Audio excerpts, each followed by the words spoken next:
Julie, on est de retour pour la partie 2 de ta vidéo sur tes secrets de beauté. Merci d'être avec nous. Avec plaisir. Julie, dans la première partie, tu nous as parlé notamment de la beauté coréenne que tu apprécies particulièrement. Absolument. Et on a enregistré une petite capsule sur tes recommandations. Mais oui. Qu'on pourra retrouver juste sur le lien que je vais vous mettre là. Ce sera dans la liste des vidéos que j'ai, notamment sur YouTube et sur les autres réseaux sociaux. Yes. Alors Julie, j'ai aussi proposé à la fin de la première partie de ta vidéo qu'on te pose une question. Et la question qui est revenue le plus, c'est qu'on t'a demandé de parler un peu plus de ton parcours, c'est-à-dire comment tu es passée de ton travail en tant que productrice au travail de mannequin. Ah oui, alors effectivement, ouais, pendant plus de 15 ans, j'ai été productrice sur des shootings photos. Donc j'avais une société qui en fait venait promouvoir la ville de Paris pour des clients étrangers. Donc shooting, maison de mode, donc campagne, etc.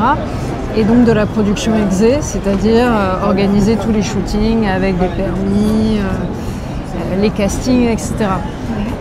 J'ai eu ma fille. Félicitations. Voilà. Il y a quelques années déjà, il y a 7 ans, je me suis arrêtée de travailler parce que j'avais vraiment besoin de prendre un break. J'avais été coordinatrice de studio, j'ai aussi été l'assistante perso de Albert Elbaz chez Lanvin. D'accord. Tout ça faisait que finalement quand tu as un enfant, tu as un peu du mal à avoir envie de t'occuper des autres. C'est un autre chapitre de ta vie qui débute. Absolument, absolument. Et puis, écoute, récemment, ça a été très simple. Une amie m'a dit, écoute, pourquoi tu viens pas rencontrer mon agence, etc. Ok. Je suis arrivée chez Urban qui m'a prise et en 2 mois, j'ai shooté pour Lancôme. Plusieurs fois et puis une autre agence m'a prise et j'ai shooté il n'y a pas si longtemps que ça pour L'Oréal, donc voilà.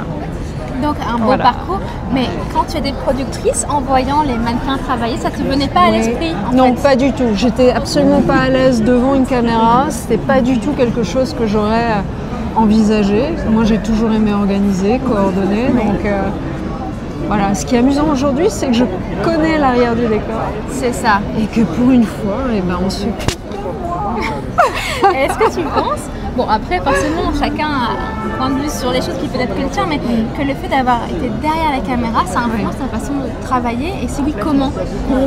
Complètement parce que tu connais les lumières, tu connais la manière de travailler. Alors forcément, tous les photographes ne travaillent pas de la même manière, mais tu connais les ambiances, tu connais les règles, tu connais le speed, tu connais les ragots, tout ce qui se dit, etc. Donc, je suis relativement stoïque par rapport au métier de mannequin et voilà, et encore une fois, on prend soin de moi. Voilà, c'est hyper agréable. D'être présente en tant que mannequin un peu plus âgée, c'est aussi révélateur dans notre société. Exactement. Il y a un marché, il ne faut pas oublier que plus les femmes vieillissent, et plus on a des routines, des besoins qui ne sont pas du tout les mêmes besoins que des jeunes femmes d'une vingtaine, c'est dans l'ordre des trentaine choses naturelles. Exactement. Mais enfin, on commence à accepter le fait que c'est normal. C'est une chance en fait de pouvoir vieillir et pas l'inverse. Complètement. Moi, je le prends vraiment comme une deuxième vie. Je renais, redécouvre. C'est beau ce que tu me dis. Ouais, c'est vrai, c'est vraiment comme ça que je le prends. Et je me sens tout à fait bien d'ailleurs. Ça m'aide à être vraiment bien avec mon âge, même si j'ai jamais eu trop de difficultés à accepter que le temps avance. Mais là, je me sens encore mieux parce que je suis fière. Je suis fière de pouvoir représenter une catégorie d'âge de femmes qui assument leur rythme, qui assument le fait que le temps passe. Voilà. C'est super. Oui, donc es d'accord avec moi sur ce fait que effectivement c'est une chance.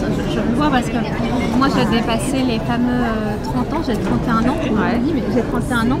Et dans nos métiers, à partir de 25 ans, ça devient compliqué, parce que vous le savez peut-être, mais la pré-retraite commence à 25 ans. Et j'avais peur de passer ces 30 ans. Et finalement, ça se passe extrêmement bien. Comme tu le dis, je suis riche de mon vécu, de mon expérience aussi. Ça me permet d'aller plus vite sur pas mal de choses. Et puis, ouais, je suis très heureuse, je ne sais pas comment exprimer ça, mais que notre société aille dans ce sens-là. Je pense qu'il y a une place pour tout le monde.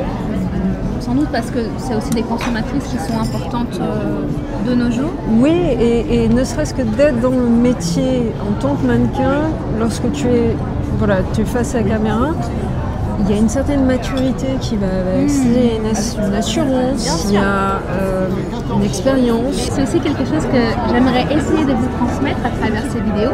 Et ces femmes très différentes qu'on a rencontrées, que ce soit l'adolescente qui était au lycée, jusqu'à Nara pour l'instant, qui est la femme la plus âgée qu'on ait rencontrée, c'est que chacune on a des parcours différents et on a toutes quelque chose à offrir. Ah oui.